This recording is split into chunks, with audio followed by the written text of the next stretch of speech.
The Canadian Rockies are not just mountains, they're monuments.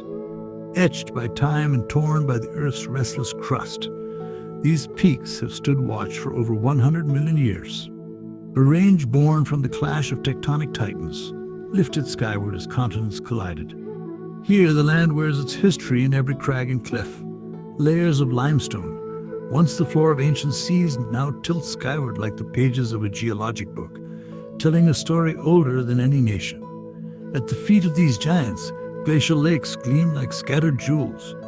Their vibrant blues and milky turquoises are the result of rock flour, fine particles ground by glaciers and suspended in the water. They glow in the sunlight, as if lit from within. These waters are not still. They pulse with the memory of ancient ice. Glaciers, slowly melting from their icy thrones, feed these lakes year-round. Their presence is haunting, beautiful, and fragile.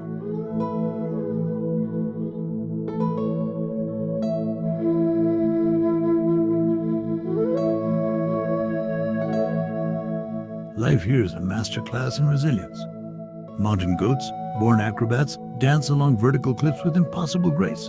Elk drift through the alpine meadows like ghosts in the morning mist. And if you're lucky, or very unlucky, you might glimpse the silent silhouette of a grizzly bear, lumbering through the wilderness it has ruled for thousands of years. The weather here changes not by the hour, but by the breath. Storms erupt from stillness, thunder echoing like distant avalanches.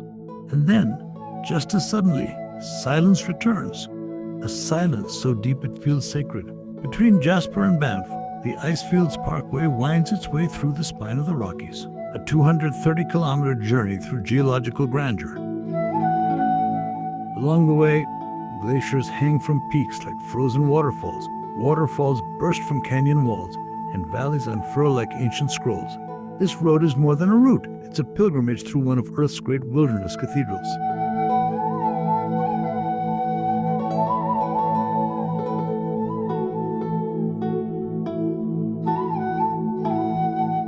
At the heart of the Rockies lies the Columbia Icefield, a remnant of the last ice age. Covering nearly 325 square kilometers, it feeds not one, not two, but three great river systems: the Athabasca, the Saskatchewan, and the Columbia.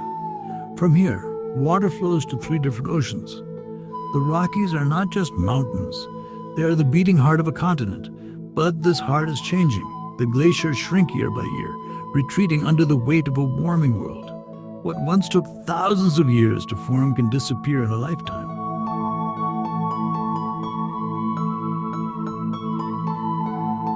At night, the mountains become something else entirely. Under the stars, their jagged silhouettes turn to shadows. The silence grows deeper, the air thinner, and you feel small, deliciously, humblingly small. Listen closely, and you might hear the wind whispering across the ridges, or the howl of a lone wolf in the distance. This is the language of the wild, a language we've almost forgotten, but here, in the Rockies, it still speaks.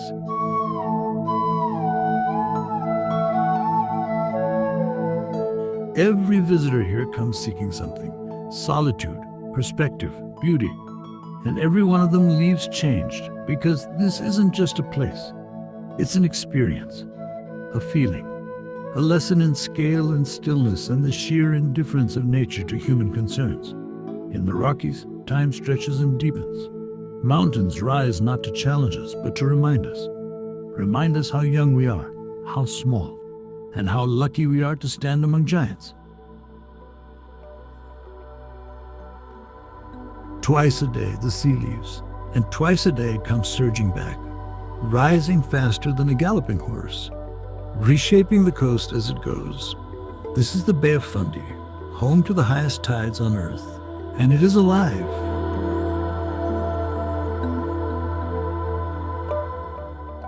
Wedged between the craggy fingers of Nova Scotia and New Brunswick, the Bay of Fundy is more than a body of water. It's a force, a pulse, a rhythm so powerful it moves 160 billion tons of seawater every day, more than the flow of all the world's rivers combined. In some places, the ocean rises and falls by over 50 feet in just 6 hours. One moment you can walk on the ocean floor. The next, it's 30 feet underwater.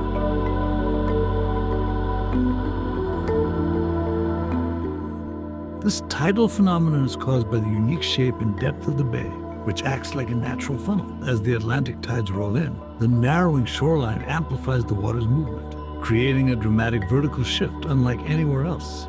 Rivers reverse, sea caves fill, entire landscapes vanish. And it's not just a spectacle, it's an ecosystem. The exposed tidal flats become feeding grounds for millions of shorebirds, particularly the semi-palmated sandpipers that gather in breathtaking numbers during migration. Whales, especially the endangered North Atlantic right whale, return every summer, drawn by the rich feeding grounds created by the constant stirring of nutrients.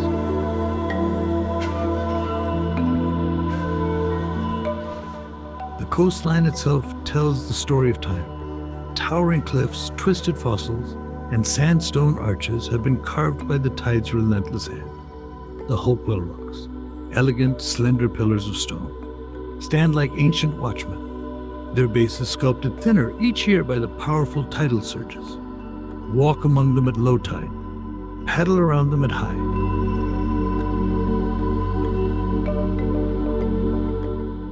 Fundy is more than a natural wonder. It's a symbol of motion, of transformation. It reminds us that the world is never still. That change isn't just inevitable, it's beautiful.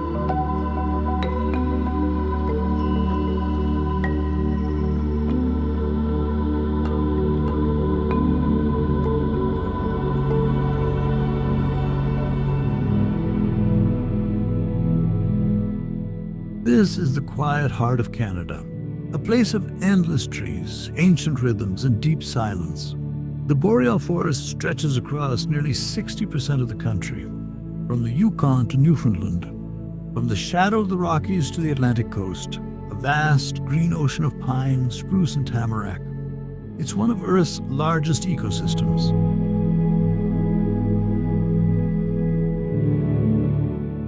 A northern belt of wilderness that circles the globe, Canada's Boreal Forest holds more fresh water than anywhere else on the planet. It stores immense amounts of carbon in its soil and wetlands. It's not just a forest. It's a global climate ally. Life here survives through patience. Winters are long, summers are short, but the land is alive.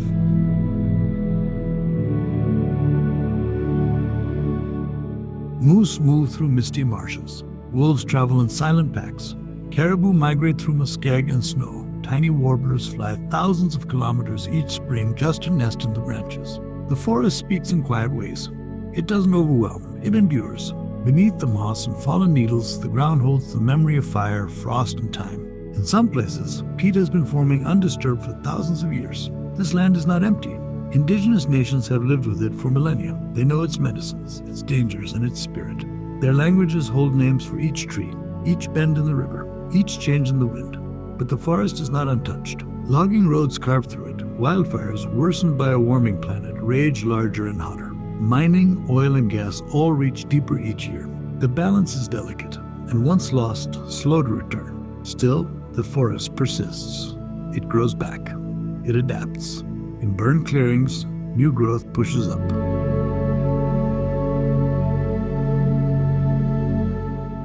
In frozen silence, life waits. The Boreal Forest is not a place of spectacle. It's a place of breath, of endurance, of listening. In its quiet, we find a kind of truth. If we protect it, it will protect us.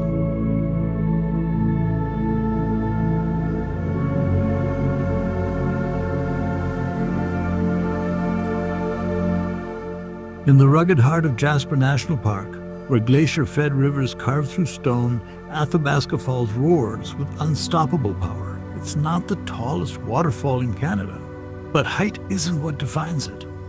It's strength, raw, relentless, earth-shaping.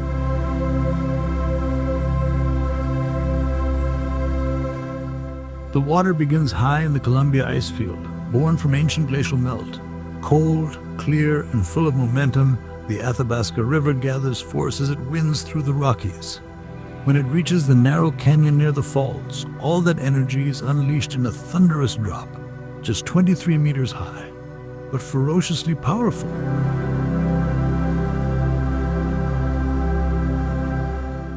Over time, the water has carved out deep grooves and potholes in the limestone, It has shaped tunnels, bridges, caverns, natural sculptures made by time and pressure. Even now, the land is still changing, the rock being reshaped with every passing season. Stand near the edge and you'll feel it. The ground humming underfoot, the cool mist on your face. The roar so loud it silences your thoughts. It's nature in motion. Not gentle, not still, but full of life.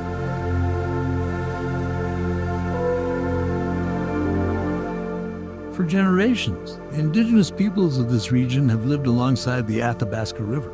Its name comes from the Cree word Athabasca, meaning where there are reeds. It's a reminder that this river, and the land it flows through, has always been alive with meaning. Even with railings and walkways guiding visitors, the falls retain a sense of the wild. They remind you how small you are next to the forces of nature, and how powerful water can be, not through sudden bursts, but through steady, endless motion.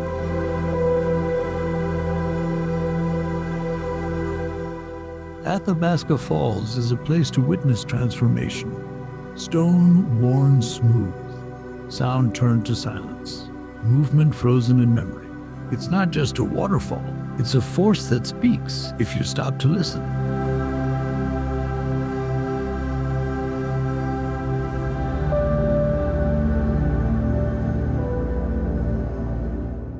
Gros Morne is a place where the earth tells its story.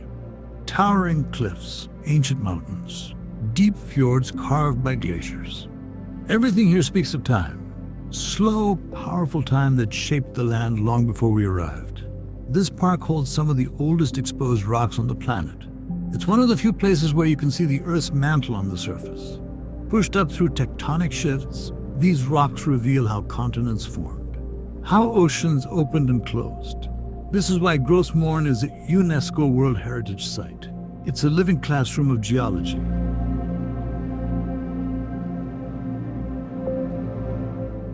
The tablelands are the park's most iconic feature, a barren, rust-colored landscape where few plants grow. The rock here is harsh and toxic to life. And yet, small mosses and flowers cling to survival. Life always finds a way. Beyond the tablelands, the park is full of contrast. Lush forests, sweeping valleys, inland fjords that stretch for miles. You'll find waterfalls spilling from cliffs and lakes so still they reflect the sky like glass.